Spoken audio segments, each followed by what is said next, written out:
कभी तुमने खुद से ये सवाल पूछा है, मैं इस दुनिया में आया क्यों हूं?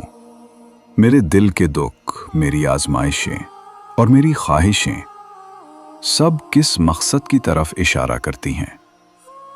यही सवाल है जिसे सोल पाथ रीडिंग कहते हैं, यानी अपनी रूह के रास्ते को पहचानना।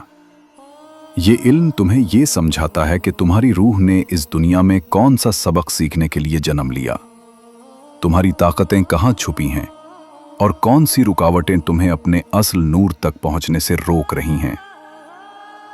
कभी कभी जवाब बाहर नहीं, अंदर होता है। अपने अंदर झांक कर सुनते हो तो तुम्हें अपनी रूह का रास्ता सुनाई देने लगता है। जिंदगी महज गुजरने के लिए नहीं, समझने के लिए है। अपनी रूह को पहचानो, अपने सफर को बेदार करो और वो बनो जिसके लिए तुम्हारी रूह पैदा हुई थी।